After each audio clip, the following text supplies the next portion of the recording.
อาสนวัตถุที่สร้างขึ้นใหม่และบูรณะใหม่ได้แก่แทงน้ำศาลาโรงฉันพุทธรัตนมงคลเจดีย์หลวงพ่อใหญ่ชัยมงคลอุดมโชคหลวงพ่อพระพุทธภาวนาปฏิทิโชคเจดีย์12ราศีรูปเหมือนหลวงปู่ทวดรูปหล่อท้าวเวสสุวรรณทันใจวัดผาบ่องมังคลารามตำบลศรีภูมิอำเภอเมืองเชียงใหม่จังหวัดสิ้นทุนทรัพย์รวม3,612,036 บาทกำหนดการวันเสาร์ที่25มีนาคมพุทธศักราช2566นิมนต์พระมหาเถรานุเถระจำนวน87รูปทำพิธีทักษิณานุปทานกิจอุทิศส่วนบุญส่วนกุศลถวายแด่ตัดดวงวิญญาณอดีตท่านเจ้าวาดที่มรณภาพไปแล้วอุทิศถึงจิตตดวงวิญญาณญาติพี่น้องผู้มีอุปการะคุณของคณะศรัทธาทุกท่านที่มาร่วมทำบุญรับเป็นเจ้าภาพปัจจัยถวายพระสงฆ์ในพิธีทำบุญทักษิณานุปทานกิจแบ่งพระสงฆ์ทำพิธี3รอบละ30รูปรอบที่1เวลา 13:30 นาทีรอบที่2เวลา 14:30 นาทีพิธีมหาพุทธาภิเษกพระพุทธรูปหลวงพ่อพระพุทธเมตตาพระพุทธาภิมงคลผลตองแสนหาบนวิหารหลวงพ่อใหญ่ชัยมงคลอุดมโชคลานวัดหลวงพ่อพระพุทธภาวนาปฏิทิโชคบนศาลาหลังใหม่พระพุทธรูปทุกองค์ที่ประดิษฐานอยู่ในวัดผาบ่องพระพุทธรัตนมงคลเจดีย์รูปเหมือนหลวงปู่ทวดนักบุญแห่งแดนใต้รูปเหมือนครูบาเจ้าศรีวิชัยนักบุญแห่งล้านนารูปหล่อท้าวเวสสุวรรณทันใจเวลา 18 นาฬิกานิมนต์พระมหาเถรานุเถระจำนวน39รูปเจริญพระพุทธมนต์สวดมนต์สันนั่งโปรกแผ่เมตตาจิตวันอาทิตย์ที่26มีนาคมพุทธศักราช2566พิธีสะเดาะนพเคราะห์สืบชะตานิมนต์พระสงฆ์เถรานุเถระจำนวน49รูปในการนี้ก็ขอเชิญชวนศรัทธาสาธุชนร่วมทำบุญรับเป็นเจ้าภาพปัจจัยถวายพระสงฆ์ในพิธีติดต่อขอรับเป็นเจ้าภาพได้ที่พระมหาสมบัติชวนะเมธีเจ้าอาวาส0910797084ในงานนี้มีซอพื้นเมือง2คู่ที่1น้องลำจวนดอยเต่ากับอ้ายศรีวันเมืองฝางคู่ที่2น้องข้าวแป้งสันป่าตึงกับ2เมืองเจียงไฮ้รอบค่ำคืนเปลี่ยนจากซอเป็นดนตรีก็เป็นงานบุญงานกุศลกำหนดการทำบุญที่สำคัญ25และ26มีนาคมพุทธศักราช2566ณวัดผาบ่องตำบล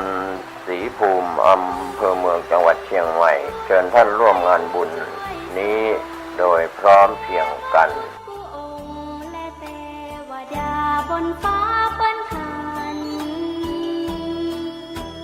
ตายไปแล้วบุญบันดา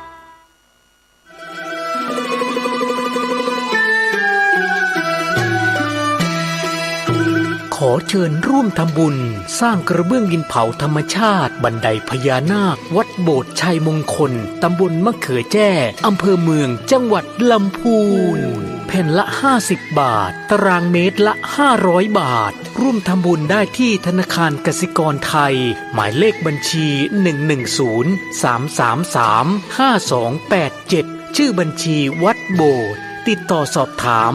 092-565-4536หรือสอบถามทางไลน์ ID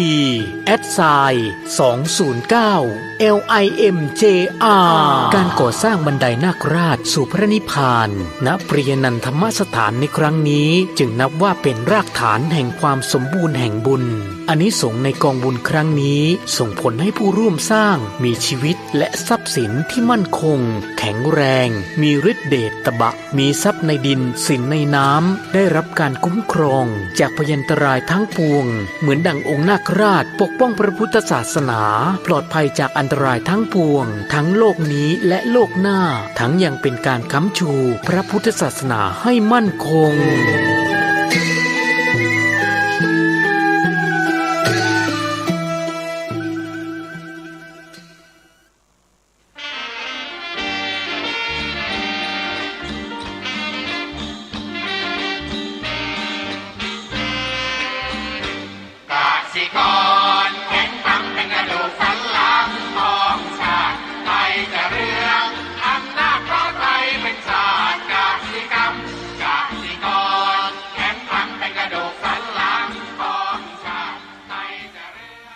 ที่นี่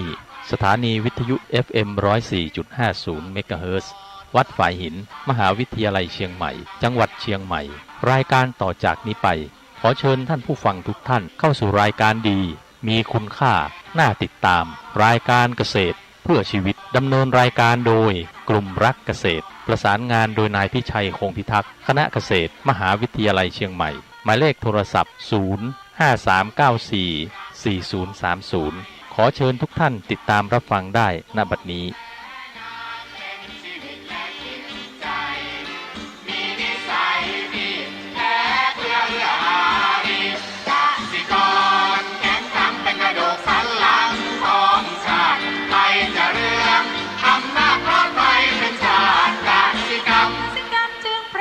เป็นหลักมัน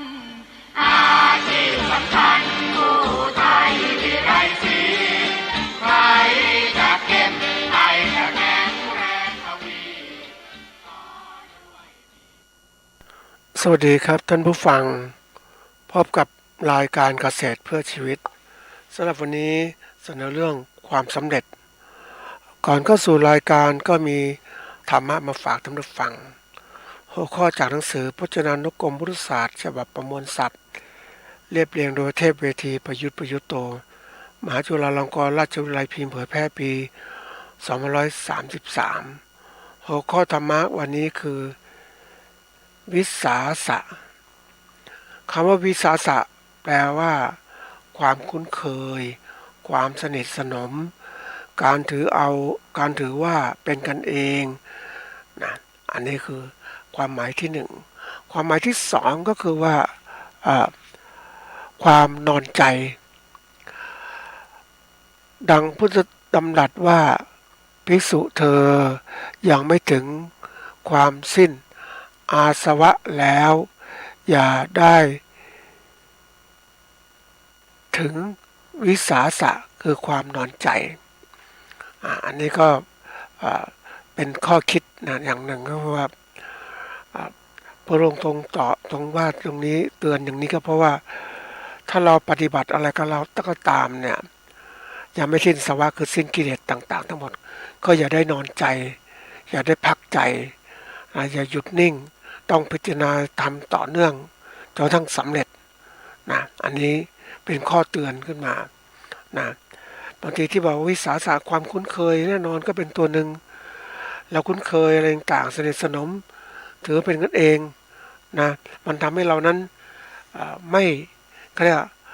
ไม่ระแวดระวังนะไม่ระแวดระวังว่าสิ่งต่างๆจะเปลี่ยนแปลงยังไงไหมนะมันทำร้ายเราไหมสร้างความเดือดร้อนให้กับเราไหมเราเพลินไปกับเนี้ยมันก็เหมือนคนนอนใจนั่นแหละนะเราคุ้นเคยบางอย่างมันคิดว่าโลกนี้ก็โลกธรรมดาเหมือนกันไม่ต้องไปอะไรมันมากนะใช้อย่างนี้ไปก็แล้วกันนะคนมันก็ว่ามันทำให้คนน่ะมองไม่เห็นความแตกต่างคนมันเคยชินนะท่านผู้ฟังความคุ้นเคยมันเคยชินก็ไม่ระมัดระวังตัวต่างๆก็เลยไม่คิดถึงอันตรายที่เกิดขึ้นมันไม่มีคือไม่ใส่ใจท่านผู้ฟังอย่างการที่เราจะอยู่รอดของการตื่นตัวในภาวะที่โลกมีวิกฤตต่างๆมันจะมีตัวชี้ตัวบางอย่างดัชนีบางตัวมันชี้ขึ้นมานะบอกให้ระมัดระวังแต่คนก็ยังไม่สนใจนะเมื่อสนใจก็เกิดภัยพิบัติเกิดขึ้นเหมือนขึ้นใหญ่ๆท่านผู้ฟังเอาง่ายๆบางทีเขาเรียกว่ามันมีตัวเตือนนะอย่างตัวอย่างเช่นนะฝนจะตกหนักตัวเตือนอย่างหนึ่งคือความร้อนอบอ้าวจะเกิดขึ้นนะอบอ้าวฝนจะตกอันที่สองเนี่ยถ้าเราดูสัตว์ต่างๆก็ตื่นตัวเหมือนกันอย่างมดเนี่ยมาขนไข่ขนอะไรหนีไปหมดเตรียมกับน้ำเพราะว่าสภาวะมันเริ่มรู้บางส่วนบางอย่างมันก็เตือนเราเหมือนกันนะแผ่นดินไหวก็มีตัวเตือนเพียงแต่เราไม่สังเกตปัจจุบันก็มีตัวสังเกตก็คือว่ามีเครื่องวัดแผ่นดินไหวบ้างมีอะไรต่างๆแล้วเนี่ยสภาวะเศรษฐกิจก็เหมือนกัน เราจะบอกอยู่สบายๆใช้ไปเรื่อยๆมันต้องดูตัวเตือนเศรษฐกิจจะเป็นไงจะมีอะไรบ้างเศรษฐกิจถดถอยไหมเศรษฐกิจตกต่ำไหมมันจะมีตัวเตือนนะท่านผู้ฟังตัวเตือนเหล่านี้ก็คือว่าข้อมูลสถิติที่ผ่านมานะก็เราวิเคราะห์ต่อเนื่องจะเห็น3 เดือนวิเคราะห์ที่3 เดือนจะเห็นถึงความเปลี่ยนแปลงต่างๆที่เกิดขึ้นนะพวกที่เขาเป็นนักบริหารเขาจะมีเขาเรียกว่ามีการเก็บข้อมูลมีความวิเคราะห์ข้อมูลขอให้ความสำคัญกับการวิเคราะห์ข้อมูลมากนะท่านผู้ฟังเพราะอะไรนั่นคือเขาเรียกว่าถ้าเรามีข้อมูลได้ถูกต้องเอามาช่วยตัดสินใจก็ทำให้เกิดการตัดสินใจประสบความสำเร็จได้ง่ายนะแล้วก็ลดความสูญเสียได้ง่ายด้วยอย่างเรามีตัวเตือนถึงปัจจัยที่จะก่อให้เกิดปัญหานะเพราะฉะนั้นการแก้ปัญหาคือจัดการปัจจัยต่างๆเหล่านั้นเสียไม่มีปัจจัยที่ก่อให้เกิดปัญหามันก็จะลดค่าใช้จ่ายในการที่จะแก้ปัญหานั้นเพราะปัญหาเกิดขึ้นมันแก้ยากนะแก้ยากมากเลยนะลงทุนก็สูงด้วยเพราะฉะนั้นแนวทางของบริษัทต่างๆที่เขาเอามาแก้ปัญหาเนี่ยเขามองถึงเขาเรียกว่าเหตุการณ์ต่างๆข้างหน้าที่เขาวิเคราะห์ข้อมูลมาล่วงหน้าเขาจะเห็นต่างๆการตัดสินใจต่างๆก็จะเกิดขึ้นนะในการที่เราแก้ปัญหาต่างๆล่วงหน้าได้หรือบางอย่างการตัดสินใจที่นำสมัยก็จะเกิดขึ้นการกระทำที่นำสมัยก็จะเกิดขึ้นนี่คือความสำคัญการยกตัวอย่างมาพูดว่าวิสาสะเนี่ยก็คือว่าไม่ว่าความคุ้นเคยความสนมเนี่ยมันทำให้เราเพลินไปจนลืมมองถึงอันตรายที่เกิดขึ้นหรือการนิ่งนอนใจเนี่ยแน่นอนไม่ตระหนักถึงพยานอันตรายที่เกิดขึ้นมันก็ทำให้เรานั้นไม่ประสบความสำเร็จในกิจการต่างๆเพราะฉะนั้นเราถึงมาพูดถึงว่าเราจะทำยังไงให้เกิดความสำเร็จนะอันนี้เป็นตัวสำคัญที่โยงมาลงวันนี้ก็จะพูดถึงเรื่องความสำเร็จความสำเร็จนี่ก็คือเป็นตัวสำคัญคำว่าความสำเร็จก็คือเป็นคำกริยาแปลว่าเสร็จถ้าเป็นความก็ความเสร็จสิ้นแล้วหรือคำวิเศษก็คือว่าที่สร้างเรียบร้อยแล้วที่สร้างเรียบร้อยแล้วคือทำอะไรตั้งแต่มันสำเร็จก็คือสร้างเรียบร้อยแล้วหรือแปลว่าได้ผลสมประสงค์นั่นเองสำเร็จคือสมประสงค์นะไอ้ตัวนี้สำคัญนะท่านผู้ฟังบางทีเราไม่ได้มองอะไรมาลึกซึ้งเราคิดว่าสำเร็จแล้วเสร็จแล้วสมประสงค์แล้วความจริงมันยังไม่ยังห่างไกลมากเลยนะในความสำเร็จที่เกิดขึ้นเพราะนั้นบางทีคนที่บอกจะนิ่งนอนใจพอแล้วหยุดแล้วแค่นี้นะยังไปเจอคนที่เขาเรียกว่ามีความรู้สึกว่าพอแล้วพอเพียงแล้วไม่ต้องทำแล้วแค่นี้ก็มีความสุขแล้วมันทำให้รู้สึกทำไมเขาถึงคิดอย่างนี้นะเขาทำไมถึงเป็นอย่างนี้ก็เขาไม่ได้มองอะไรข้างหน้านะท่านผู้ฟังคนเหล่านี้ก็ยังถึงว่าถ้าเราเข้าถึงความเป็นจริงนะท่านผู้ฟังความเป็นจริงของความสำเร็จมันไม่เสร็จแค่นี้มันมีหลายขั้นนะเพราะฉะนั้นเราต้องเข้าถึงความจริงว่ามันไม่สำเร็จแค่นี้มันมีอีกหลายขั้นนี้สำเร็จที่จริงขั้นหน้ายังมีอีกเพราะฉะนั้นการที่เราจะมองความสำเร็จได้ต้องวิเคราะห์ที่ถูกต้องตามความเป็นจริงที่เกิดขึ้นนั่นจะเรียกถึงความสำเร็จที่แท้จริงไอ้สำเร็จชั่วคราวสำเร็จอย่างนี้มันหลอกบางทีเป็นเครื่องหมายเทียมที่เกิดขึ้นสำเร็จเหมือนวิ่งนะท่านผู้ฟังคนเคยวิ่งแรกๆก็1 กิโลก็เหนื่อยแล้วนะสำเร็จแล้วก็สร้างความสุขใจกับตัวเองแต่ต่อไปมันวิ่งไปเรื่อยมันก็5 กิโลแล้ว10 กิโลแล้วมันวิ่งได้อะเพราะฉะนั้นความสำเร็จมันเปลี่ยนแปลงตลอดใช่ไหมมันไม่หยุดนิ่งจะหยุดนิ่งได้ต่อเมื่อถึงความเป็นจริงที่เราตั้งไว้เพราะฉะนั้นไอ้ตัวนี้ถึงบอกว่าเป็นตัวสำคัญทีเดียวนะการที่ยกตัวอย่างมาพูดตัวนี้ก็เป็นเรื่องที่เตือนใจ ผู้ประกอบเกษตรกรและผู้ประกอบการให้มองถึงความสำเร็จให้แท้จริงมันคือตรงไหนนะอันนี้มาดูเรื่องจริงที่เกิดขึ้นอันนี้ยกตัวอย่างนะ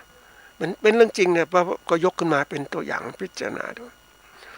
มีหน่วยงานของรัฐมาพัฒนาเกษตรกรผู้ประกอบการเกษตรนะขนาดเล็กขนาดกลาง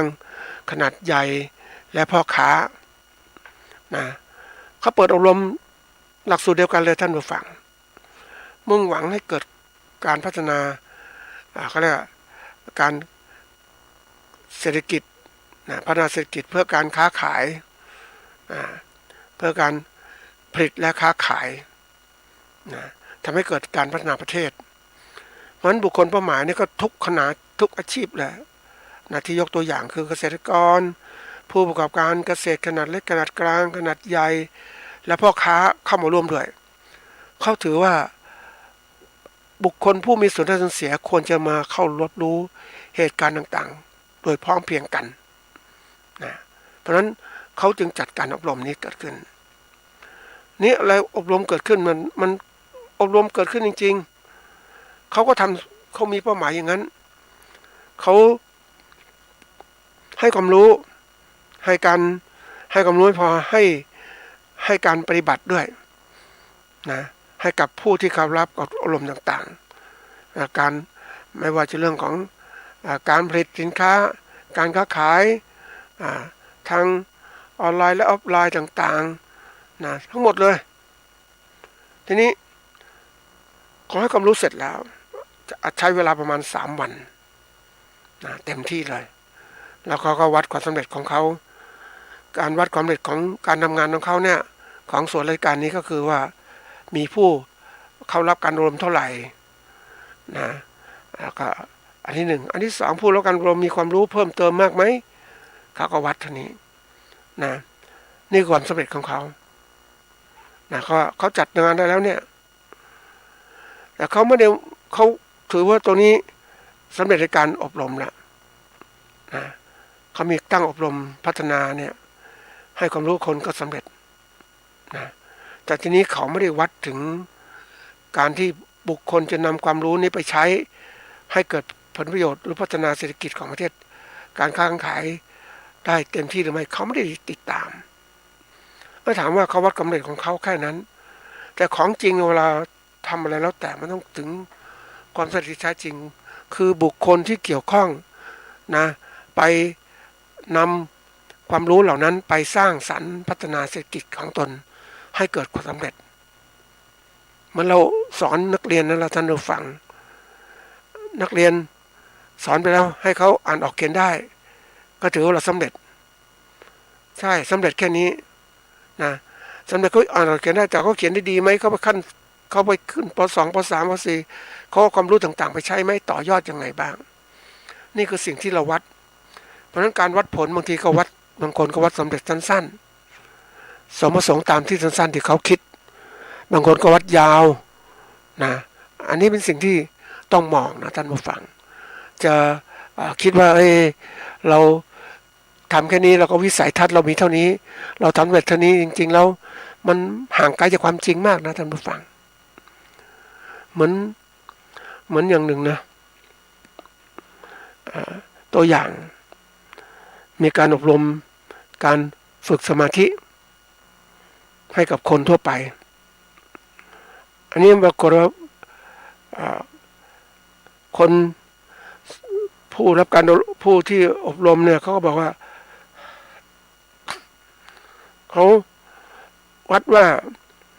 ผู้เข้ารับการอบรมเนี่ยมีความรู้อันหนึ่งรู้วิธีการทำสมาธิทำยังไงก็ถือว่าสำเร็จแล้วเขาคิดนะเขาบอกแค่นี้ก็วัดได้แล้วอันที่2เนี่ยถ้าเขาวัดต่อไปนะวัดไปถึงว่ามีความรู้สึกในการทำสมาธิเป็นอย่างไรนะผู้ความรักกันเราบอกก็ดีทำให้สงบขึ้นอันนี้เขาวัดได้ความสำเร็จแล้วนะแต่อย่างหนึ่งวัดระดับลึกก็คือ การนำหลักสูตรสมาธิหลักสูตรสมาธิเนี่ยไปใช้ในการฝึกสมาธิเลยอย่างเต็มที่เลยปฏิบัติสมาธิอย่างต่อเนื่องเลยมุ่งสู่ความสำเร็จเป็นสมถะและวิปัสสนาตามมาอันนี้ถ้าวัดผลแบบเนี้ยสำเร็จที่แท้จริงเลยนะแต่ทีนี้คนมามองสั้นๆเอาแค่เขาได้เรียนรู้การทำสมาธิก็พอแล้วนะนั่นความแตกต่างเกิดขึ้นในการวัดความสำเร็จแตกต่างกันทีนี้มาดูที่ว่าเมื่อกี้ส่วนในการอบรมพัฒนาให้เกิดการพัฒนาประเทศโดยอบรมผู้ที่มีส่วนได้ส่วนเสียคือตั้งแต่เกษตรกรนะผู้การเกษตรขนาดเล็กขนาดกลางขนาดใหญ่แล้วก็พ่อค้านะที่เกี่ยวข้องหรือแม้กระทั่งประชาชนก็ตามทีนี้มันเกิดขึ้นตามมาสิท่านผู้ฟังอันนี้เราวัดความสำเร็จเนี่ยใช่ทุกคนได้รู้แล้วมีทัศนคติเปลี่ยนแปลงมีความสามารถที่เปลี่ยนแปลงทีนี้สิ่งที่ให้ไปเนี่ยอบรมให้ไปเนี่ยถามว่าใครจะได้มากที่สุดท่านผู้ฟังกลุ่มไหนจะได้มากที่สุดก็คือผู้ประกันขนาดใหญ่อ่ะเขาได้รู้ทั้งหมดละเขาได้มากที่สุดแน่นอนเพราะว่าเขาทำประโยชน์ทั้งเรื่องของการค้าการผลิตการค้าการขายเขาได้รู้ช่องทางหมดรู้การพัฒนาข้างหน้าจะเกิดอะไรขึ้นเขารู้ก่อนเขารู้แล้วเราก็รีบพัฒนาเขามีศักยภาพพัฒนาแน่นอนเขาแข็งแกร่งมากขึ้นนะอันนี้ถัดมากลุ่มขนาดกลางขนาดเล็กก็ได้มีความรู้ตามอีกแต่ว่ายังอยู่ระดับขั้นที่ว่าเขาได้ประโยชน์ละเขาพัฒนาได้ไปเรื่อยๆนี่กลุ่มพ่อค้านี้แน่นอนเขาได้ความรู้ละได้ความรู้ปุ๊บเขาพัฒนาของเขาส่วนหนึ่งแล้วกันเขาก็รู้ว่าเฮ้ยเขาต้องซื้อสินค้าจากเกษตรกรเนี่ยเขาจะทำยังไงนะที่จะได้ประโยชน์จากเกษตรกรมากที่สุดเขารู้ช่องทางนะเขารีบปรับตัวของเขานี่เกษตรกรที่เขารับการอบรมพัฒนาเกษตรเนี่ยแน่นอนอบรมก็ได้ความรู้ระดับหนึ่งนะท่านผู้ฟังทั้งติระดับหนึ่งความสามารถเขาจะปรับเรื่องการค้าการเขาก็ไม่เก่งเลยนะค้าขายออนไลน์ก็ไม่ได้ค้าขายทางปกติก็ไม่ได้แก้ปัญหาการเกษตรเขาเต็มที่อยู่แล้วก็ไม่มีเวลาแล้วเพราะฉะนั้นเมื่ออบรมมาแล้วเนี่ยยิ่งทำให้อะไรกลุ่มคนที่รับความรู้ความสามารถมีความแตกต่างขึ้นเพราะนั้นแตกต่างขึ้นอะไรตามมาท่านผู้ฟังบุคคลที่มีความสามารถมากๆเนี่ยนะเขาก็ได้ประโยชน์สูงสุดละเขาได้ประโยชน์สูงสุดมีที่ดินทุนแรงงานการประกอบการความรู้ในการบริหารมากๆแต่เขาสำเร็จแน่นอนเพราะฉะนั้นเมื่อจากจุดที่รับความรู้ไปเนี่ยจนถึงจุดพัฒนาเนี่ยนะการเติบโตทางเศรษฐกิจของคนระดับต่างๆกลุ่มอบรมต่างๆเนี่ยมีความแตกต่างกันมากเลยก็เกิดความแตกต่างระหว่างการพัฒนาของบุคคล3กลุ่มนี่แหละเราเรียกว่าเกษตรกรผู้ประกอบการและพ่อค้าเนี่ยนะแตกต่างกันจริงๆยิ่งพัฒนาโดยมีความแตกต่างแล้วเนี่ยโอกาสพัฒนาไปเนี่ยแน่นอนถ้ามีโอกาสกันมีมากเนี่ยพ่อค้าผู้ประกอบการขนาดใหญ่ก็ไปเร็วมากเลยนะผู้การก็ไปขนาดเล็กขนาดกลางก็ตามไปพ่อค้าก็ไปอีกเกษตรกรยังแตกต่างเหมือนเดิมยังอยู่ถึงจุดเดิมหรือเพิ่มนิดหน่อยนะแต่พูดถึงการพัฒนาถ้าพูดถึงแล้วเนี่ยนะถ้าเราวัดเป็นบันไดกันนะท่านผู้ฟังอาจจะเห็นชัดจากเกษตรกรธรรมดาก็พัฒนาแล้วได้ความรู้ต่างๆแล้วก็อยู่จากระดับขึ้นขั้นที่1แล้วนะผู้ประกอบการก็นะขึ้นขั้นที่10เลยพ่อค้าขึ้นขั้นที่5เวลาผ่านไป1เดือนหรือ1ปีก็แล้วแต่นะพ่อค้าขึ้นไปเต็มละ100ขั้นเกษตรกรเนี่ยขึ้นประมาณ5ขั้น10ขั้นเท่านั้นเองพ่อค้าก็ขึ้นไปนะอาจจะ20ขั้น30ขั้นเขาบอกว่านี่คือที่ชี้เห็นก็คือว่ายิ่งพัฒนาให้ความรู้เนี่ยมันก็ยิ่งแตกต่างกัน นะยิ่งทำให้คนแตกต่างกันนะนี่ถ้าพูดถึงตามหลักการนะการพัฒนาแล้วก็ตามต้องแยกกลุ่มนะท่านผู้ฟังแยกกลุ่มให้มันชัดเจนพัฒนาเกษตรกรก็กลุ่มหนึ่งให้ความรู้กับเขาช่วยเขานะพัฒนาผู้ประกอบการก็อีกแบบหนึ่งพัฒนาพ่อค้าก็ส่วนหนึ่งนะแต่จะให้ความรู้ต่างๆมันเหมือนกันไม่ได้เพราะเขายังอ่อนทีนี้ถ้าเราไปเติมให้เต็มที่เลยคนที่รับประโยชน์มากสุดคือพวกผู้ประกอบการขนาดใหญ่เขาได้มากพ่อค้าเนี่ยก็ตามมาละเกษตรกรยิ่งห่างพอรู้เท่านั้นเองนี่บอกพัฒนายิ่งพัฒนายิ่งช่องว่างระหว่างการพัฒนาช่องว่างวันการพัฒนาก็แตกต่างกันเรื่อยๆแต่การเรื่อยๆนี้มันก็เกิดปัญหาตามมาว่านี่เกิดขึ้นคือความสำเร็จในการประกอบการก็แตกต่างกันอีกนะเพราะอะไรก็เพราะว่าคนที่จะตั้งความสำเร็จได้เนี่ยเขาบอกว่าอันที่หนึ่งเนี่ยนะความสำเร็จมันต้องตั้งอยู่บนว่าการมีวิสัยทัศน์ที่กว้างขวางขึ้นนะวิสัยทัศน์คือการมองข้างหน้าอันที่สองภารกิจที่กำหนดถึงการกระทำที่จะตอบสนองต่อความสำเร็จเหล่านั้นนะเป็นอย่างไรมีความสามารถไหมอันที่สามเนี่ยนะเป้าหมายคืออย่างที่บอกว่านะสิ่งที่ตั้งบุคคลหรือสิ่งตั้งนะว่าที่ตั้งไว้เป็นเป้าหรือจะมองอย่างหนึ่งว่าความมุ่งหมายเจาะจงให้ได้ตามเจตนาความมุ่งหมายเจาะจงให้ได้ตามเจตนานี่คนแตกต่างท่านผู้ฟังคนที่แตกต่างกันคนมีความรู้น้อยก็ตั้งความมุ่งหมายตามเจตนาไว้น้อยอย่างผู้ประกอบการขนาดใหญ่ตั้งเจตนาไว้สูงนะพ่อค้าก็สูงนี่ก็จุดสำคัญเพราะนั้นแต่ละกลุ่มแต่ละคนมีการตั้งเป้าหมายหรือเจตนาไปสู่ความสำเร็จที่แตกต่างกันนะเมื่อเป็นอย่างนี้แล้วเนี่ยการกระทำก็ต้องแตกต่างกันระบบการกระทำก็แตกต่างกันด้วยเพราะปัจจัยการประกอบการต่างๆมันแตกต่างอยู่แล้วนะมันแตกต่างอยู่แล้วมันจะยกระดับยังไงเพราะฉะนั้นวิธีการเนี่ยก็ถึงต้องแยกกลุ่มพัฒนาให้กลุ่มแตกต่างกันไม่ใช่ให้ความรู้ทั้งหมดไปไงพ่อค้าเขาผู้การขนาดใหญ่ก็หาความรู้เพิ่มเติมเขาเองก็เก่งแล้วนี่คือส่วนหนึ่งละทีนี้ภาครัฐอีกกลุ่มหนึ่งก็มาเราต้องตั้งมาตรฐานการเกษตรของเราเนี่ยให้มันเหมือนกับนำสมัยที่สุดแล้วนะเพื่อจะติดต่อการค้าต่างประเทศมาตรฐานการเกษตรที่ดีมาตรฐานประกอบการที่ดีตามมาหมดมาตรฐานการผลิตที่ดีหมดเลยนะแล้วก็เริ่มมาบังคับใช้นะใครจะส่งสินค้าได้ก็ต้องมีมาตรฐานเหล่านี้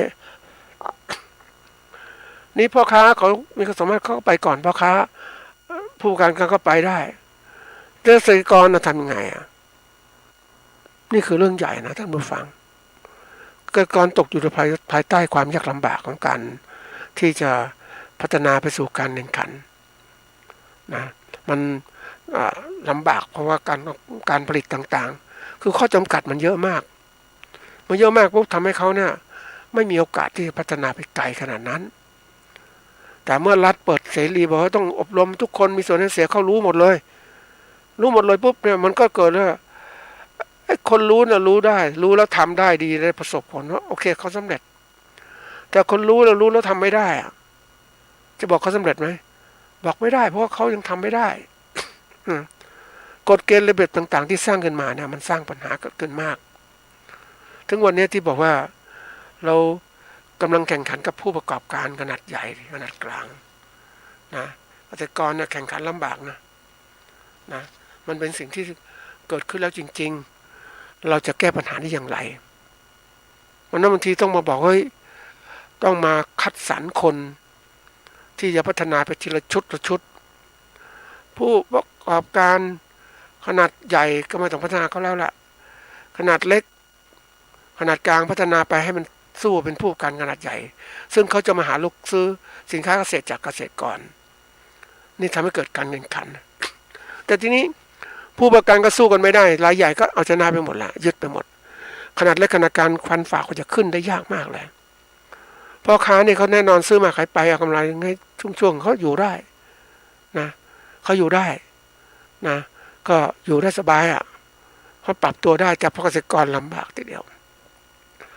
วันนี้ปัจจัยพื้นฐานการประกอบการเกษตรเราเนี่ยถูกผูกขาดโดยผู้ประกันเกษตรขนาดใหญ่หรือพ่อค้าผูกราคาเกษตรกรเราไม่สามารถทำได้นะเราต้องซื้อปัจจัยการผลิตมาจากเขานะจึงตกในอยู่เกษตรกรจึงตกในที่ลำบากทีเดียวยิ่งประเทศเราบอกกลุ่มหนึ่งพัฒนาไปสู่ความเจริญได้สูงมากเลยแต่กลุ่มหนึ่งยิ่งห่างมากเลยอันนี้เราก็เรียกว่าความแตกต่างในการพัฒนาไปยังประเทศทุนนิยมถ้าไม่มีการควบคุมโดยภาครัฐเนี่ยทุนนิยมก็จะผูกขาดแต่โตเต็มที่เกิดช่องว่างระหว่างกลุ่มเกิดขึ้นนี่ในกลุ่มประเทศที่เขามีลักษณะที่เป็นประชาธิปไตยเขาก็สร้างสมดุลนี้เกิดขึ้นไม่มันห่างเกินไปมีการขึ้นภาษีผู้มีรายได้เพิ่มก็คิดอย่างภาษีมาจัดการเกษตรกรนี่ลดภาษีบ้างอะไรบ้างช่วยเกื้อกูลให้ขยับขึ้นมานี่คือสิ่งที่จะทำให้การเกษตรเราอยู่ได้แต่นี้มันอยู่ไม่ค่อยได้แล้วท่านผู้ฟังเพราะว่าเกษตรกรนั้นอยู่ลำบากเพราะนั้นก็ต้องเปลี่ยนอาชีพไปเป็นผู้ขายแรงงานละทำอาชีพอื่นละนี่คือปัญหาใหญ่นะท่านผู้ฟังปัญหาใหญ่คือการเปลี่ยนแปลงโครงสร้างของการประกอบการเขาเรียกเกษตรหรือการประกอบการกิจการอุตสาหกรรมของประเทศก็เปลี่ยนแปลงหมดละนะยิ่งประเทศของเราเนี่ยไม่ได้รับการก็เรียกว่าดูแลเอาใจใส่หรือพัฒนาอย่างเต็มที่นะคนประกอบการเกษตรได้ถามว่ามันไปได้ยากนะท่านผู้ฟังแม้นภาครัฐจะบอกว่ามีนึกถึงที่เขาไปคุยกับเด็กนะท่านผู้ฟังเด็กเขาเรียนวิทยาลัยเกษตรกรรมก่อนเนี่ยเราพัฒนาโดยหวังให้ทุกคนมีความเก่งพัฒนาเกษตรของประเทศให้เติบโตขึ้นนะเพื่อการแข่งขันเพราะนั้นมุ่งมองเกษตรสร้างแหล่งเกษตรให้มีคุณภาพมีเกษตรกรมีคุณภาพมากขึ้นเข้ามาในวงการเกษตรเพราะนั้นจะทำไงเกษตรกรมีรายได้ก็ส่งเสริมให้ยุวเกษตรคือคนที่เป็นลูกเขาเรียกว่าเป็นลูกหลานเกษตรกรเข้ามาเรียนวิทยาลัยเกษตรกรรมทำประกอบการเกษตรให้มีความรู้นู่นรู้นี่นะแต่ทีนี้รู้แล้วทั้งหมดเนี่ยเกษตรกรพวกนี้นักศึกษาเกษตรเนี่ยเขาจะมาทำอาชีพเกษตรไหมมันน้อยแล้วท่านผู้ฟังเขาส่วนใหญ่จะเป็นไปทำกับผู้ประกอบการอุตสาหกรรมเกษตรนะ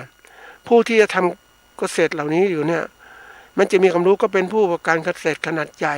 ไม่ใช่ผู้ประกอบการเกษตรเล็กๆนะพยายามจะสร้างอาชีพไปทำงานอื่นไม่ได้เนี่ยก็ต้องทำอย่างนี้นี่เมื่อไม่มีการเกื้อกูลไม่มีการค้ำในการดูแลคือภาคเกษตรเราลำบากนะอย่างวันนี้แรงงานภาคเกษตรก็เคลื่อนย้ายไปแล้วไปอยู่อุตสาหกรรมแล้วเกษตรกรที่อยู่ขณะนี้ก็เป็นกรผู้สูงวัยแล้วก็เป็นผู้การเกษตรยุคใหม่ที่มีความรู้เข้ามาแทนเพราะฉะนั้นในการที่จะพัฒนาเนี่ยมันต้องอย่างที่บอกว่ามันต้องมองให้รอบคอบถึงการพัฒนานะว่าเราจะเป็นยังไงอันนี้พูดตรงๆว่าไม่ว่าเป็นเกษตรกรผู้การขนาดเล็กขนาดกลางผู้การเกษตรขนาดเล็กขนาดกลางขนาดใหญ่เราต้องพัฒนาอย่างเต็มที่แหละนะเพื่อที่เรานั้นจะได้อยู่ได้ทีนี้ถามว่ามาภาคเกษตรขนาดเล็กเนี่ยอยู่ได้ลำบากเพราะอะไรก็คือว่าการที่จะมีอำนาจในการครอบครองปัจจัยการผลิตเนี่ย นะถ้าน้อยเนี่ยแน่นอนไปไม่ไหวได้ไปเจอผู้ประกอบการชาวสวนนะท่านผู้ฟังชาวสวนลำไยนะก็เลยถามเขาว่าคุณมีพื้นที่ครอบครองมากไหมเขาบอกว่ามีพื้นที่แค่ปลูกบ้าน2 งานเท่านั้นแหละแล้วยังไงทำการเกษตรยังไงก็ไปเช่าที่ดินเขาคนที่เขามีเงินเขาทำไม่ไหวก็ให้ที่ดินเช่าก็เช่าเขาถามว่าทำเช่าอย่างเนี้ยเช่าที่ดินเกษตรเพราะนั้นความจริงจังมันได้ระดับหนึ่งเท่านั้นแหละอย่างน้อยทำแล้วรายได้มันก็มีได้นิดหน่อยต้องเสียค่าเช่าต้องเสียอะไรต่างๆความมุ่งมั่นในการพัฒนาก็ไม่ดีนี่คือสิ่งที่เกิดขึ้นตรงนี้ทำยังไงใครจะช่วยคือคนที่ไปเช่าที่ดินเกษตรเพราะว่าเขาไม่มีพื้นที่แล้วไม่รู้จะประกอบอาชีพเกษตรประกอบอาชีพอะไรเขาไม่มีความรู้นะนี่เพราะนั้นเขาก็เลยทำนาบ้างทำสวนลำไยบ้างเราไม่ได้มองให้ทำแล้วจะค้าขายได้กำไรดีๆไหมเขาก็ทำเป็นทุกๆปีทำอย่างเงี้ยก็เกิดความรู้ว่ามันทำอย่างนั้นไม่ได้ท่านผู้ฟังการเกษตรยุคใหม่เป็นการเกษตรที่ต้องอาศัยความรู้มากมายทีเดียวรู้เรื่องการผลิตและการตลาดนะเราต้องรอบรู้เพราะนั้นถ้าทำไม่รอบรู้เนี่ยเราทำไม่ได้แล้วก็ขาดทุนอย่างที่เกษตรกรหลายท่านประสบอยู่ขนาดนี้ขาดทุนเกษตรอย่างมากเลยแล้วใครดูแลบางทีภาครัฐก็บอกมาช่วยคือประกันราคาหรือช่วยเหลือบ้างเหมือนกับน้ำท่วมหรือทำเกษตรขายไม่ได้ราคาก็ช่วยเหลืออย่างนี้ก็ต้องถามว่าเฮ้ยช่วยเหลือทุกปีไหมก็มีทุกปีก็จะช่วยนะนี่ถามว่าช่วยแบบนี้มันช่วยแบบมันจริงจังไหม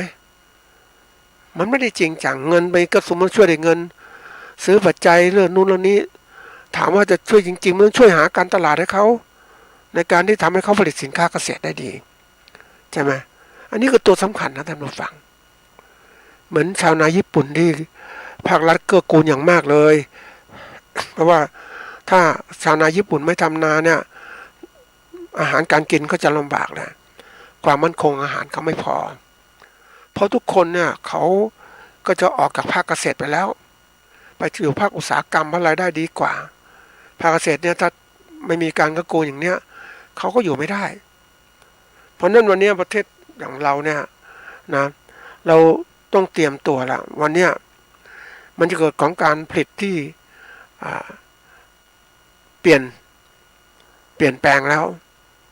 แต่ต่อไปเนี่ยการผลิตข้าวจะไม่มากขึ้นแล้วเพราะว่าอะไรผลิตประกาศทุนก็ไม่มีใครทำเขาไปทำอย่างอื่นไหมนะมันเข้าสู่หลักที่ว่าถ้ามากเกินไปสินค้ามันเกินไปราคาขายก็ตกต่ำอันนี้ทำเป็นธรรมชาติอย่างนั้นนะถ้าเราตลาดไม่พอนะในประเทศเนี่ยมันก็ตกต่ำอย่างเงี้ยแต่ถ้าเราตลาดดีๆเก่งเนี่ยเราจะอยู่รอดทีนี้นะวันเนี้ยมันใครทำตลาดให้เราล่ะก็ไม่มีนอกจากผู้ประกอบการเกษตรขนาดใหญ่นะพ่อค้าเขาก็ทำแต่ทำแบบเอาเปรียบผู้ประกอบการเกษตรเขาบางทีผลิตเองค้าขายเองก็ทำได้เต็มที่นะอันนี้คือสิ่งที่เป็นจริงที่เกิดขึ้นนะเพราะนั้นวันนี้ที่บอกว่าเราสำเร็จแล้วนะเราเป็นประเทศเกษตรกรรมนะประเทศอุตสาหกรรมเกษตรเป็นโคของโลกในช่วงหนึ่งของการพูดคุยนะที่รัฐบาลบอกจะเป็นโคของโลกนั่นคือเขาบอกถึงว่าเราจะเป็นผู้ประเทศที่ผลิตอาหารสู่โลกนะนั่นคือเป้าหมายแต่เมื่อรัฐบาลมาเปลี่ยนเป็นปฏิวัติไปแล้วไม่เป็นประชาธิปไตยมาแล้วเนี่ยมันไม่ได้ฟังเสียงประชาชนเท่าไหร่เพราะฉะนั้นภาคเกษตรจึงถูกตัดทิ้งหรือทำไปอย่างนั้นแหละว่าฉันช่วยฉันอะไรต่างๆเนี่ยแต่ความจริงช่วยไม่เต็มที่ท่านผู้ฟังเพราะนั้นวันนี้ที่ถามว่าข้างหน้าเนี่ยภาคการเกษตรของเราจะลำบากนะเพราะตลาดก็ถูกไม่ได้พัฒนาเต็มที่นะแล้วก็ปัจจัยการผลิตเนี่ยมีปัญหาราคาสูงขึ้นน้ำมันต่าง อันถัดมาแรงงานเกษตรก็น้อยลงเกษตรกรก็สูงวัยมากขึ้นแล้วเกษตรกรรุ่นใหม่ก็น้อยนะที่จะเป็นอาชีพเกษตรเขาจะเปลี่ยนปรับเป็นผู้ประกอบการซึ่งจะเก่งเขาก็เจาะเฉพาะเรื่องที่เขามองเห็นอาชีพเกษตรถามว่ามันเปลี่ยนแปลงนะเร็วเหมือนกันนะท่านผู้ฟังคุณจะไม่ทำนาตลอดหรอกคุณจะเปลี่ยนเป็นอาชีพอื่นๆได้ ตามราคาสินค้าเกษตรที่ขายได้แต่ที่เกษตรกรผลิตข้าวต่อๆมาเนี่ยเพราะว่าเขาคิดว่าข้าวคืออาหารของเขาอะนะยังไงขายไม่ได้ว่าเก็บไปกินเองแต่เดี๋ยวนี้มันถูกบีบคั้นด้วยว่าเราต้องผลิตสินค้าเกษตรที่ขายเพื่อจะได้เอานำเงินไปซื้อปัจจัยอย่างปัจจัยในการดำรงชีพไม่ว่าเครื่องนุ่งห่มที่อยู่อาศัยยารักษาโรคต่างๆนี่คือสิ่งที่มันกดดันมาเพราะนั้นมันเป็นงี้ปุ๊บเนี่ยต่อไปการผลิตสินค้าจำนวนมากๆเนี่ยนะมันต้องมีตลาดที่ชัดเจนนะอย่างข้าวต้องมีขายที่ใครบ้างคู่แข่งจะเป็นยังไงนะมีการรวมกลุ่มพ่อค้าโรงสีต่างๆแล้วกลุ่มเกษตรกรมาเกื้อกูลกันไม่เอารัดเอาเปรียบกันมีกลไกเชื่อกันนะทีนี้ที่ผ่านมามันไม่ได้เป็นอย่างนี้หรอกมันเกษตรกรถูกเอารัดเอาเปรียบตลอดมันชาวนาเนี่ยถูกเอาเปรียบจากขายข้าวอย่างเงี้ยนะแทนที่จะขายได้ราคากับได้เท่าได้นิดหน่อยท่านผู้ฟังแล้วพื้นดินก็ปรับมาแล้วเป็นทำนาก็จะทำอย่างอื่นได้ไหมมันกว่าจะปรับยากแล้วคนรุ่นใหม่คนรุ่นเก่าเขายังมีความคิดเดิมๆอยู่ แต่บางทีไปเห็นพื้นที่บางพื้นที่นั้นมันฟังกลายเป็นพื้นที่ที่เรียกว่าทิ้งว่างไม่รู้ทำอะไรอย่างไปเจอชาวสวนลำไยท่านผู้ฟังสวนลำไยก็ปล่อยสวนลำไยไปทิ้งอย่างเนี้ยเพราะอะไรก็คือไม่ได้ดูแลลำไยเก่าปลูกอย่างนั้นน่ะเพราะว่ารายได้มันไม่ดีท่านผู้ฟังเมื่อไม่ดีจะไปดูแลยังไงขายลำไยโลละ2 บาท3 บาท5 บาทตรงเนี้ยนะมันไม่ได้มีระบบที่มันกลไกในการควบคุมกลไกในการที่ทำให้ราคาดีขึ้นแล้วพ่อค้าก็ผูกขาดการขายลำไยนะเกษตรกรไม่มีโอกาสเพราะมันเหมือนกับว่าเราธรรมชาตินะท่านผู้ฟังเราเป็นเกษตรเราก็อยู่ในพื้นที่การรับความรู้ต่างๆก็น้อยการจะทำขยายอาชีพเป็นผู้ประกอบการเนี่ยก็น้อยเพราะว่าเรามีทุนจำกัดเราต้องทำหลายอย่างมันทำไม่ได้เพราะฉะนั้นชาวสวนก็เลยทิ้งสวนมองเห็นนะท่านผู้ฟังนะทิ้งสวนลำไยไว้ต้นลำไยก็ตายบ้างอะไรบ้างก็ปล่อยไปเพราะอะไรทำแล้วไม่คุ้มเนี่ยมันก็เริ่มความคิดนี้เกิดขึ้นแต่ทีนี้ถ้าเราคิดต่อไปว่าเฮ้ยเราจะพัฒนาเนี่ยอย่างจริงจังเลยนะลำไยที่มีคุณภาพเนี่ยอยู่ที่เขตนี้ทั้งนั้นนะไม่ใช่ลำไยบนดอยนะมึงฟังคือมันเนื้อมันแตกต่างกันลำไยคุณภาพต้องแถวลำพูนหนองยองคืนนี่เราเปลี่ยนระบบใหม่มากับระบบที่ว่าแทนที่เป็นต้นใหญ่ๆปลูกต้นเล็กไหมนะมีการเปลี่ยนแปลงที่รวดเร็วให้น้ำให้ปุ๋ยที่คุ้มแล้วก็จากการเราเป็นเขาเรียกว่าคิดแบบอุตสาหกรรมเกษตรได้มาแล้วหาตลาดเลยนะสร้างคุณค่าของลำไยว่าลำไยผลไม่ว่าเป็นผลสดหรือแห้งก็ตามมีคุณค่าสูงแล้วก็แปรรูปลำไยขายได้มากขึ้นทำขนมปังทำนู่นนี่ทำให้มากๆนะเพราะสิ่งต่างๆที่เกิดขึ้นท่านผู้ฟังคงทราบว่าถ้าไม่มีปัญหาก็ไม่เกิดการพัฒนาแต่ถ้าเราคิดอย่างผู้ประกอบการสมัยใหม่ก็ว่าพัฒนาเนี่ยไม่เกิดปัญหาก็พัฒนาได้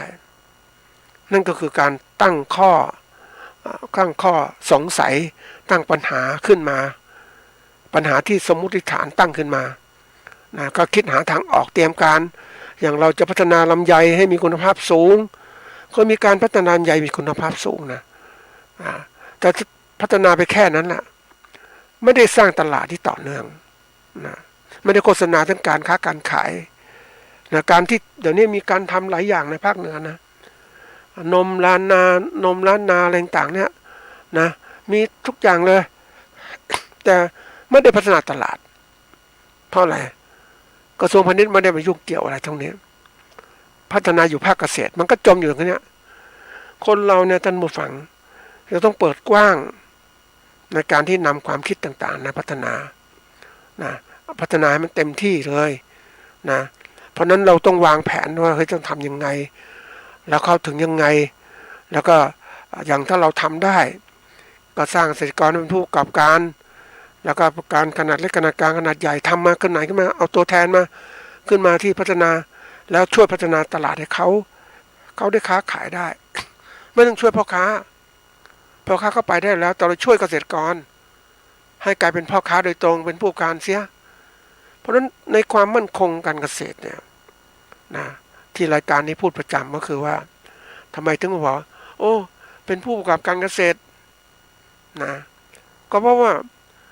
ผู้การนะเหมือนผู้บริหารเลยท่านผู้ฟังบริหารธุรกิจเนี่ยบริหารองค์กรบริหารบริษัทต่างๆเหมือนกันเลยเราตั้งโครงสร้างเหมือนกันเรียนแบบคล้ายๆกันเกษตรกรก็เป็น CEO นะคอยบริหารอย่างนี้เป็นบริษัทเลยนะทำไมต้องคิดแบบนี้ต้องทำแบบนี้ก็เพราะว่าเป็นการกระตุ้นทำให้เขาอยู่ได้ด้วยตัวเขาเองในประเทศที่พัฒนาแล้วเนี่ยมันมีบริษัทต่างๆเกิดขึ้นมากมายนะเขาตั้งขึ้นมาเนี่ยเป็นบริษัทอย่างบริษัทขายน้ำบริษัทแปรรูปนมบริษัทผลิตนมทีนี้ทุกอย่างพอเป็นบริษัทเนี่ยความคิดความกว้างขวางในการพัฒนาเขามีมากเกษตรกรนั้นมีความคิดจำกัดเพราะถูกด้วยอาชีพบีบคั้นต้องทำอาชีพผลิตแต่ถ้าเป็นผู้บริหารเนี่ยมันจะมีความคิดที่แบบเพิ่มมาอีกเพิ่มศักยภาพอีกให้เป็นคิดเรื่องการตลาดคิดเรื่องการผลิตคิดเรื่องแก้ปัญหาโลกมันจะเป็นยังไงมองโลกจะเปลี่ยนแปลงยังไงจะต้องหาทางการค้าการเงินวิกฤตยังไงมันมองทุกอย่างท่านผู้ฟังนี่คือสิ่งสำคัญนะที่พยายามที่พูดไปเนี่ยก็หวังว่าเฮ้ยเราอยากจะเห็นอย่างเนี้ยเพราะนี่คือความมั่นคงในการผลิตอาหารของโลกเราทำให้เกษตรกรเป็นผู้ประกอบการเก่งขึ้นมาเขาก็สามารถที่จะสร้างบริษัทของเขาฟาร์มนู่นฟาร์มนี้เหมือนกับที่ไปเจอนะฟาร์มบริษัทก็ได้แต่ก็ไม่เรียกบริษัทก็เรียกเป็นฟาร์มเป็นฟาร์มเลี้ยงนมเงี้ยผลิตนมนะไปเจอเจ้าของผลิตนมโฆษณาก็ได้ของเฟสมิลอย่างเงี้ยนะจากความรู้ที่เขามีเขาทำเต็มที่เขาสร้างฟาร์มเป็นบริษัทต่างๆแล้วเขาเป็ดเสร็จยังไงบ้างแทนที่จะเลี้ยงวัวนมเฉยๆไม่พอเขาเลี้ยงวัวนมก็ขายด้วยแปรรูปนมเป็นอาหารเป็นไอศกรีมเป็นทุกอย่างแหละเป็นโยเกิร์ตก็เป็นแล้วก็พยายามที่สร้างการค้าด้วย มีอะไรร้านค้าต่างๆร้านค้าของเขาเองร้านค้าในเครือข่ายมีทุกอย่างแหละท่านผู้ฟังนี่ทำไมเขาเป็นอย่างนี้ก็ได้คุยกับเขาก็คือเมื่อคนเราเนี่ยถูกปลูกฝังด้วยความคิดทางธุรกิจอันนี้ท่านผู้ฟังคงเข้าใจนะความคิดธุรกิจมันต้องการกำไรมันเห็นเนี่ยมันเห็นว่าต้องมียังไงกำไรกับทุนยังไงพัฒนายังไงจะหยุดนิ่งอย่างนี้ไม่ได้มันบีบคั้นตลอดเวลาไงเพราะฉะนั้นความตื่นตัวในการพัฒนาเขามีมากเขาสร้างสรรค์มากมายเขาสร้างสรรค์เพื่ออะไรเพื่อความมั่นคงของเขาอะถ้าเป็นเกษตรกรเลี้ยงวัวนมก็ธรรมดาเลี้ยงวัวนมก็ส่งไปแค่เนี้ยนะเพราะอะไรความศักยภาพมันต่างกันทั้งเป็นคนเหมือนกันนะคนเหมือนกันแต่ความคิดมันต่างกันนะเพราะนั้นความคิดต่างมันก็ไปไม่ได้แต่นี่เขามีความคิดที่กว้างขวางนะเขามองการไกลมองไปข้างหน้าเลยอย่างคู่แข่งทำไงวัวนมเนี่ยเขาพูดถึงว่าที่นี่อยู่ในเขตตรงนี้นะอาหารการกินของวัวนมก็ดีกว่าแล้วเราก็ส่งในแววแถวนี้ใกล้ๆกว่าเนี่ยต้นทุนเราถูกกว่ายังไงก็มีกำไรวัวนมจากภาคกลางจะขึ้นมาไหวไหมไม่ไหวนมสดก็ไม่ได้นะมันมีข้อจำกัดอย่างนี้เนี่ยเขาวิเคราะห์เนี่ยมันเป็นอะไรที่สำคัญนะท่านผู้ฟังคนเราเนี่ยถ้าเราไม่มีวิสัยทัศน์ที่กว้างไกลเราก็อยู่แค่เนี้ยวันๆก็อยู่แค่เนี้ยคิดอยู่แค่เนี้ยก็เลยเป็นแค่เนี้ยแต่เราคิดแบบให้ผู้การคิดยังไงไปเห็นที่เขา หลายคนที่เขาประกอบการบริษัทเอาง่ายๆนะไปเจอเด็กที่เขาจบแล้วนะจบปริญญาตรีนะปริญญาตรีเกษตรแล้วท่านมาฟังก็ไปเปิดร้านก๋วยเตี๋ยวเพื่อครอบครัวก็ทำก๋วยเตี๋ยวมาส่วนหนึ่งแล้วนี่ปรากฏว่ามันมีไม่มีแรงงานนะเขาก็เลยไปต้องช่วยแรงงานครอบครัวก็คิดไปเจอดอกอัญชันอย่างเงี้ยมาทำเส้นก๋วยเตี๋ยวเป็นดอกอัญชันรสชาติก็ดีขึ้นอะไรดีขึ้นไหมก็ค้าขายได้มากขึ้นแล้วเริ่มขยายเครือข่ายเกิดขึ้นคือคนเราเนี่ยมันมีความคิดอยู่แล้วยังคิดแล้วแต่ความคิดของเขาเนี่ยไม่จำกัดไงคิดต้องทำกำไรอยู่อย่างเงี้ยทำเรื่อยๆไม่ได้หรอกยิ่งมีครอบครัวแล้วต้องทำนู่นพัฒนานู่นนั่นนี่นะไม่คือคิดถึงนะท่านผู้ฟังคนที่พัฒนาเป็นผู้ประกอบการเนี่ยเขาเก่งนะท่านผู้ฟังเขาเก่งเขามองอะไรมากมายทีเดียวยิ่งไปเจอคนที่เขา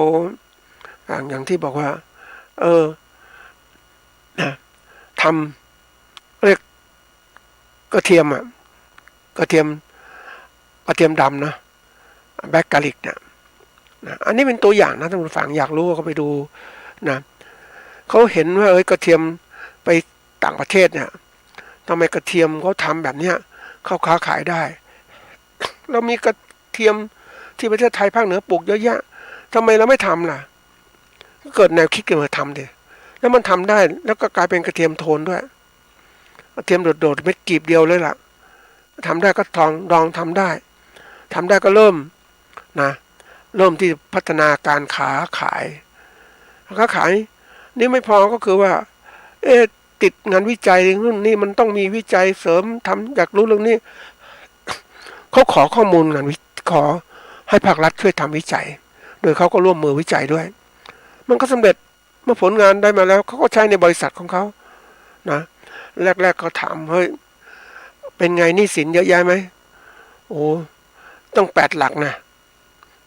8 หลักนู่นมันเยอะนะเอาเป็นล้านแล้วเขาค้าขายนี่มาไปเจออีกกลายเป็นผู้ประกอบการขนาดกลางนะลงคนงานต้อง200 กว่าคนมีทั้งฝ่ายโรงงานมีทั้งฝ่ายการค้าการขายเยอะแยะเลยนะเยอะแยะมันต้องคุมแล้วก็ถามเฮ้ยเป็นไงหนี้สินหมดยังมากขึ้นกว่าเดิมอีกทำไมมากเหมือนกันก็กู้มาลงทุนไงแล้วก็เปิดตลาดค้าขายที่ต่างประเทศ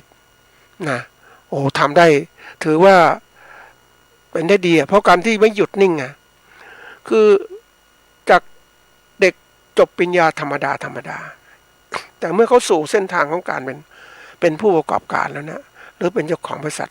จะเริ่มคิดมากมายแล้วมองอะไรออกมาค้าขายยังไงจะทำออนไลน์ยังไงจะจ้างใครมาเป็นลูกน้องเนี่ยเขาก็เลือกนะ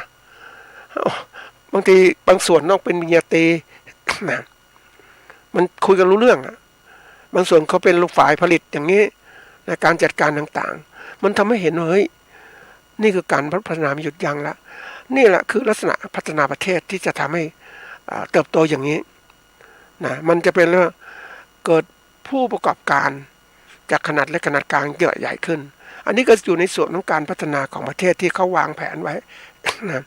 เขาเรียนแบบเนี่ยอย่างที่บอกเคยเล่าให้ฟังว่าไอOTOPเนี่ยมันเป็นยังไงพัฒนายังไงอย่างประเทศญี่ปุ่นพัฒนามาได้เพราะว่าเริ่มต้นจาก one village one product นี่มันเกิดขึ้นนะแล้วพวกนี้ก็พัฒนาเป็นอุตสาหกรรมเกิดขึ้นจากหมู่บ้านเนี่ยเราเติบโตขึ้นเพราะฉะนั้นทักษิณไปดูงานก็เอาเป็นOTOPขึ้นมานี่คือตัวตั้งเป็นตัวสำคัญเลยนะเพราะฉะนั้นถ้าเราจะพัฒนาเกษตรได้ต้องเป็นลักษณะนี้ที่เกิดขึ้นมันจะมีความมุ่งมั่นเหมือนต่างประเทศท่านผู้ฟังที่เขาฟาร์มใดฟาร์มหนึ่งก็เติบโตใหญ่โตอย่างเนี้ยนะ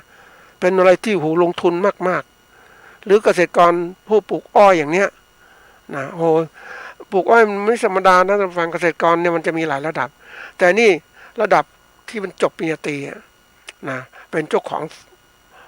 ไร่อ้อยขนาดใหญ่อย่างเงี้ยมีรถดำมีรถ10 ล้อหลายคัน แล้วก็ผลิตติดต่อกับโรงงานโดยตรงนะดีไม่ได้ทำโรงงานนะแต่นี่คือความสามารถของคนไม่จำกัดนั่นเองแล้วถามว่าสำเร็จไหมเขาสำเร็จในอาชีพของเขาระดับหนึ่งแล้วแต่ถามว่ามาเทียบนะถ้าเราวัดความสำเร็จต่างๆของคนเนี่ยถึงบอกว่า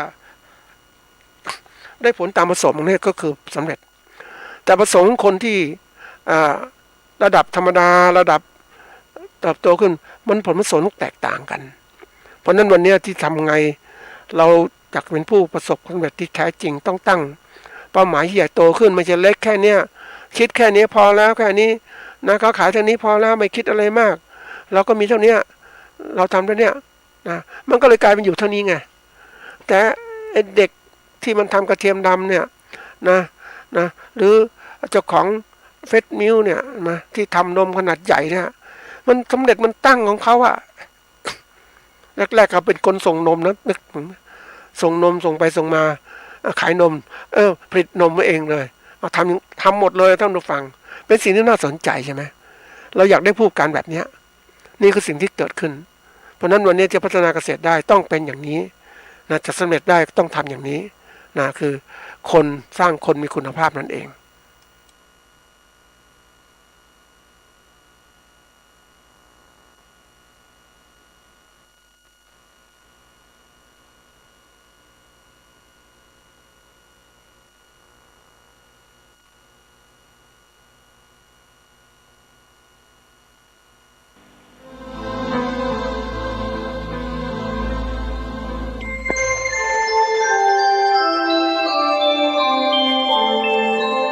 ขณะนี้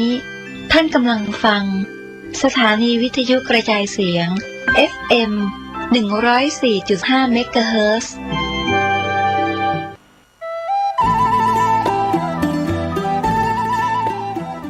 ข่าวสารเพื่อการประชาสัมพันธ์ขอเชิญชวนผู้ใจบุญร่วมสร้างทางสู่สวรรค์ตามรอยแห่งเท้ามัคควานเชิญท่านผู้ใจบุญร่วมทำบุญทอดผ้าป่าสร้างถนนคอนกรีตเสริมเหล็กเข้าสู่สำนักสงฆ์เทพนิมิตรบ้านเพียนตำบลเทพเสด็จอำเภอดอยสะเก็ดจังหวัดเชียงใหม่ถนนส่วนที่ขาดงบกว้าง3เมตรยาว622เมตรรวมเป็นระยะทาง 1,866 ตารางเมตรทอดผ้าป่าสร้างถนนวันอาทิตย์ที่2เมษายนพุทธศักราช2566เวลา 14 นาฬิกาณสำนักสงฆ์เทพนิมิตรบ้านเปียนอำเภอดอยสะเก็ดจังหวัดเชียงใหม่